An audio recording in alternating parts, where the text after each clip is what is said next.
Shalom, Bapak Ibu yang dikasihi Tuhan. Puji Tuhan, kita bersama kembali di dalam renungan Rema Surgawi ini. Mari kita buka hati dan memohon damai sejahtera Allah dalam Yesus Kristus menyertai kita semua di dalam renungan ini. Tema renungan ini adalah berkat dan beban. Ayat firman Tuhan mengawali renungan ini terambil dari Ibrani 12 ayat 8 dan 11 yang berbunyi demikian.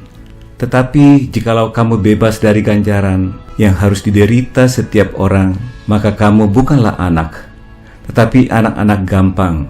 Memang tiap-tiap ganjaran pada waktu ia diberikan tidak mendatangkan sukacita, tetapi duka cita.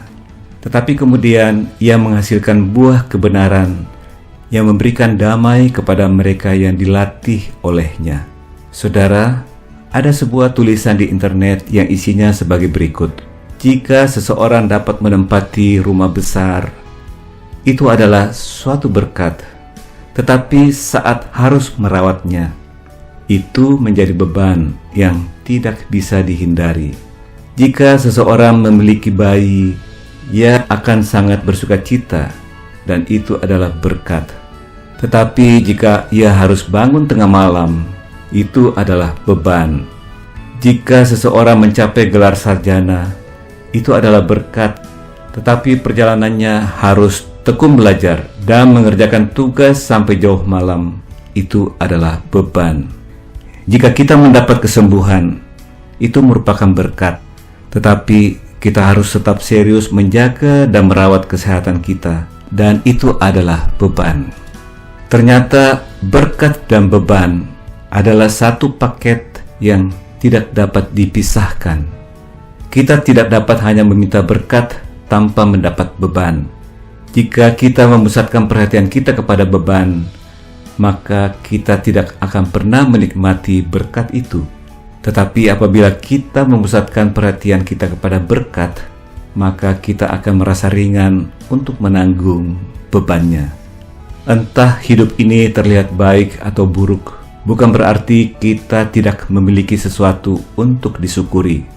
Baik buruknya sesuatu, semua tergantung pada bagaimana cara kita memandang dan kemana fokus kita. Sebab tidak ada kebahagiaan tanpa pengorbanan, dan tidak ada kedamaian tanpa pengekangan diri, dan juga tidak ada kesuksesan tanpa kelelahan.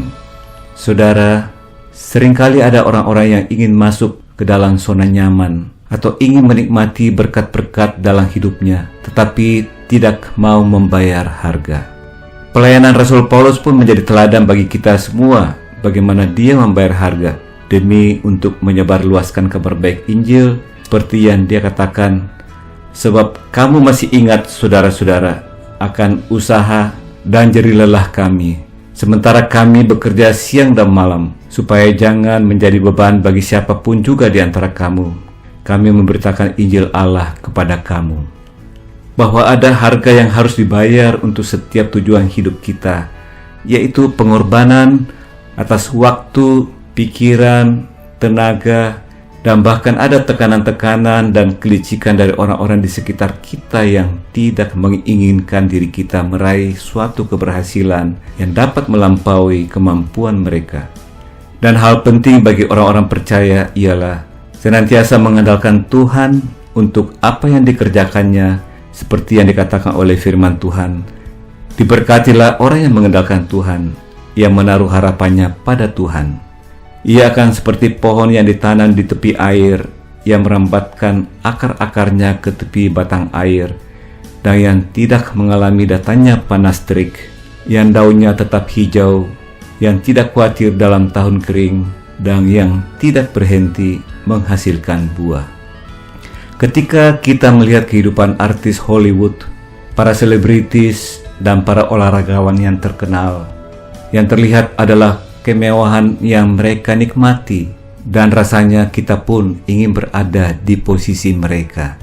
Mereka terkenal, dikagumi banyak orang, memiliki banyak uang, tetapi kita tidak tahu bahwa di balik kehidupan mereka yang serba glamor itu, Justru mereka mengalami banyak beban yang harus dijalaninya. Mereka bersaing ketat untuk menjadi yang terbaik dan bahkan saling menjatuhkan.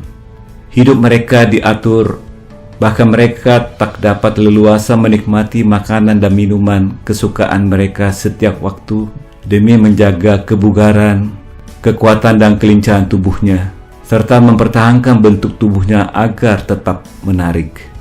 Jadi inti pesan dari pesan ini bahwa beban dan berkat itu selalu berjalan beriringan. Kita tidak dapat melepaskan salah satunya. Tidak ada kehidupan yang hanya dipenuhi dengan sukacita saja. Pasti ada duka cita juga, begitupun sebaliknya. Marilah kita fokuskan diri atas berkat yang telah kita terima dan bukannya kepada beban yang harus dijalani. Yang harus kita lakukan saat ini adalah bersyukur senantiasa kepada Tuhan, karena bersyukur jauh lebih baik daripada mengeluh. Bagi orang-orang yang mengeluh, sukacita akan dikalahkan oleh duka cita. Sebaliknya bagi orang-orang yang bersyukur, duka cita akan dikalahkan oleh sukacita. Oleh karena itu, bersyukurlah. Ingat, keluhan hanya akan membuat hari-hari kita suram dan akan membuat kita melewatkan berkat-berkat Tuhan. Firman Tuhan berkata, mengucap syukurlah dalam segala hal, sebab itulah yang dikehendaki Allah di dalam Kristus Yesus bagi kamu. Kita hening sejenak. Jika selama ini mungkin kita lebih banyak mengeluh, berkeluh kesah atas aktivitas kita sehari-hari yang kita anggap sebagai beban, kita perlu melakukan refleksi diri. Tuhan Yesus, tuntun aku untuk senantiasa mengucap syukur atas setiap berkat-berkat yang telah kuterima darimu selama perjalanan hidupku ini. Aku mau menjauhkan segala sungut-sungut dari diriku, karena itu akan menghalangi berkat damai sejahtera dan sukacitamu turun memenuhi kehidupanku. Amin. Demikian renungan ini, dan kita akan bersama kembali dalam Rema Sorgawi edisi saat teduh berikutnya. Tuhan Yesus memberkati.